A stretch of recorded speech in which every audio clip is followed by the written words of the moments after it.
जी अस्सलाम वालेकुम, this is आप सबको पता है कि एडवर्टीजमेंट्स की दुनिया के अंदर जब भी आप लोग ख़ास तौर पे शॉपिफाई के ऊपर अपने प्रोडक्ट्स लॉन्च करते हैं और आप मेटा एड्स के थ्रू, टिकटॉक एड्स के थ्रू या किसी भी एडवर्टीजमेंट प्लेटफॉर्म्स के थ्रू एड्स रन करते हैं अपने स्टोर के ऊपर, तो आपके लिए सबसे एक इम्पॉर्टेंट फैक्टर होता है CPR, जिसको हम लोग कॉस्ट पर रिजल्ट भी कहते हैं या कॉस्ट पर एक्विजिशन भी कहते हैं। CPA CPR दोनों के नाम से जाना जाता है। अच्छा, ये क्यों इतना इंपॉर्टेंट है और इसकी बेसिकली वैल्यू किस तरीके से आप अज्यूम कर सकते हैं, आज मैं इस वीडियो के अंदर आपको ये बताऊंगा।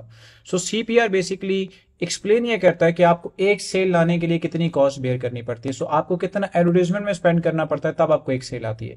सो यूजुअली कंसेप्ट किस तरीके से डिपेंड करता है किन किन फैक्टर्स के ऊपर, आज इस वीडियो के अंदर मैं आप लोगों को एक्सप्लेन करूंगा, और ऑन टॉप ऑफ दैट इसको रिड्यूस कैसे किया जा सकता है इस चीज के बारे में बात करूंगा आपके साथ। सो सबसे पहले CPR आपका बहुत सारी चीजों के ऊपर डिपेंड कर रहा होता है। मे बी आपने कब एड्स चलाना शुरू किए, किस प्रोडक्ट के ऊपर आप एड्स रन कर रहे हैं, किस तरह के एड्स की स्ट्रेटेजीज को यूज कर रहे हैं आप उन एड्स के अंदर। ये तमाम फैक्टर्स होते हैं जो डिसाइड करते हैं कि आपका CPR या CPA अच्छा परफॉर्म करे कि बुरा परफॉर्म करे।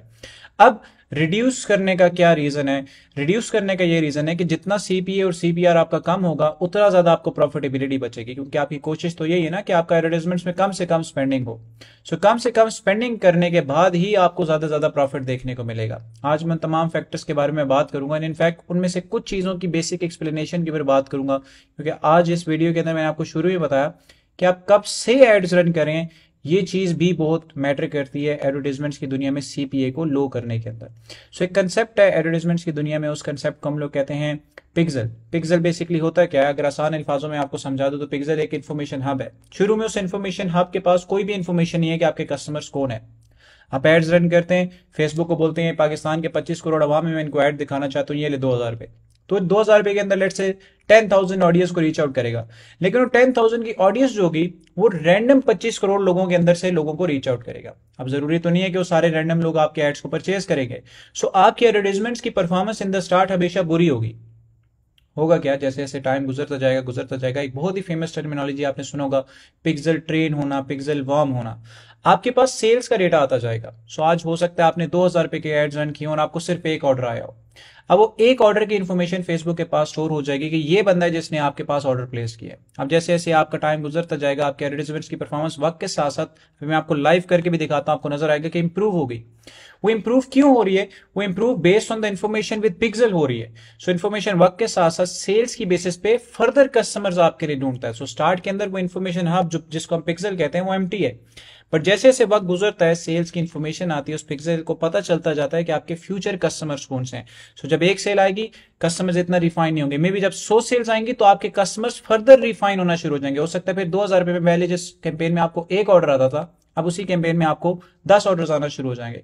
और एक टाइम आएगा आपकी एड्स इतना रिफाइन हो जाएंगे, maybe after 500 sales, 600 sales, कि आप थोड़ी सी एडवर्टाइजमेंट में स्पेंड करेंगे, उसके अगेंस्ट आपको सेल्स आना शुरू हो जाएंगे। तो that is basically the understanding of pixel. इसी चीज का मैं लाइव यूज आपको दिखाता हूं किस तरीके से आपके अकाउंट्स पे शो होता है। तो एग्जाम्पल के तौर पर कह लें कि ये एक एड अकाउंट है, जो कि एक डेमो के तौर पे एड अकाउंट जिसके ऊपर एड्स की टेस्टिंग होती रहती है, वो मैं आपको शो करता हूं। सो यहाँ पे आपको नजर आएगा कि 24 दिस ईयर के अंदर एड्स रन हुए कैंपेन के ऊपर, जिसमें शुरू में performance was very bad. 1129 rupees आपको CPA नजर आती है, जिसको मैंने अभी आपको बताया कि आपकी टोटल कस्टमर एक्विजिशन कॉस्ट कितनी है।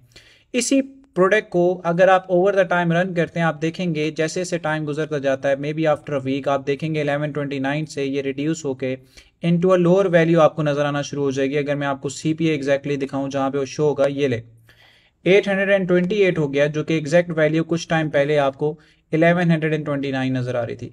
इसी वैल्यू को अगर मैं आपको एक महीना आगे ले जाऊं और लेट से हम कहते हैं जी कि इसको 15 अप्रैल पे हम लोग देखते हैं, तो ये 330 कॉस्ट पे आ गया है। यही सेम प्रोडक्ट को हम कंटिन्यू करते रहते हैं एड्स रन करने के लिए, तो इन जून आप देखेंगे यही प्रोडक्ट जो होगा वो आपका रिड्यूस होके सिग्निफिकेंट लोअर नंबर के ऊपर आपको नजर आना शुरू हो जाएगा। जैसे यहां भी आप देख रहे हैं 184। अब इस टाइम तक आपकी टोटल परचेज कितनी है वेबसाइट के ऊपर, एक नजर उसको भी देख लेते हैं। सो आप सिर्फ 3,000 रुपए का खर्च करें और 5,000 रुपए का खर्च करें टोटल, और आपको 54,000 की सेल आ रही है। इस पर्टिकुलर कैंपेन के ऊपर आप सिर्फ 3,500 का खर्चा करते हैं और आपको 36,000 की सेल्स आती है। So that's one of the good performing campaigns because pixel has warmed up on this particular product. अगर इसकी ओवरऑल अभी तक की सेल्स देखते हैं तो there will be some days जहां पे आपको रिजल्ट्स अच्छे नजर आए, there will be some days जहां पे आपको रिजल्ट्स बुरे नजर आए, बट एवरेज अगर हम देख लेते हैं तो पिक्सल्स के पास अब इन्फॉर्मेशन आना शुरू हो गई 1192 टोटल प्रोडक्ट्स की। सो 1192 टोटल प्रोडक्ट्स के बाद आपको 524 एवरेज नजर आ रही है कॉस्ट पर एक्विजिशन, जो कॉस्ट पर परचेज भी जिसको हम लोग बोलते हैं। तो ये आपको बेसिकली एक कंसेप्ट नजर आ रहा है पिक्सल का। पिक्सल आपको इन्फॉर्मेशन इस चीज की देता है कि आपके कस्टमर्स एक्चुअली में हैं कौन, जिसकी वजह से आपकी फ्यूचर की सेल्स इंप्रूव होना शुरू हो जाती है। तो that's what I wanted to tell you. Even if you are seeing कि आपको किसी भी स्टोर के ऊपर शुरू के अंदर अच्छे रिजल्ट्स नहीं आते, तो do not get disappointed, but let it give some more time, और आप देखेंगे वक्त के साथ साथ आपकी परचेज जो होगी वो बढ़ना शुरू हो जाएगी, आपकी कॉस्ट पर एक्विजिशन होगी और वक्त के साथ साथ इंप्रूव होना शुरू हो जाएगी। सो होपिंग के the concept of pixel you get to understand from this video, and also on top of that सिर्फ इसके ऊपर आपकी पिक्सल के वार्म अप होने का टाइम नहीं होता, इसके अलावा कुछ और फैक्टर्स भी होती हैं। वो फैक्टर्स मैंने आपको बता दिया। आप कैंपेन की स्ट्रेटजीज कौन से बना रहे हैं, मैं रेगुलरली कैंपेन की स्ट्रेटजीज भी आप लोगों के लिए अपडेट करता हूँ, जिसको आप लोग व्यू करके इस चीज का आइडिया लगा सकते हैं हमारी कैंपेन्स अच्छी कैसे बन सकती हैं। आप क्रिएटिव कैसे यूज करते हैं, जो वीडियोज या पिक्चर्स आप यूज करते हैं वो कैसी हैं, ये भी डिटरमिन करती हैं कि आपका सीबीए कितना अच्छा होगा या कितना बुरा होगा। और ऑन टॉप ऑफ दैट जो आपने प्रोडक्ट चूज किया है अपनी कैंपेन के लिए, वो भी बहुत मैटर करता है कि आपने किस तरह का प्रोडक्ट चूज किया है, वेदर उसके ऊपर सीपीए आपका फ्यूचर में हाई होगा या लो होगा। ये with the passage of time and testing आपको बता सकता है। होपिंग कि इस वीडियो के अंदर आप लोगों को कॉस्ट पर एक्विजिशन रिड्यूस करने का और कौन कौन से फैक्टर्स हैं जो उसको इम्पैक्ट करते हैं उसका एक क्लियर आइडिया मिल गया होगा। I will be seeing you guys again इंशाल्लाह इसी तरह की वीडियोस के अंदर। सो स्टे कनेक्टेड, अपना ख्याल रखें, टेक केयर, अल्लाह हाफिज़।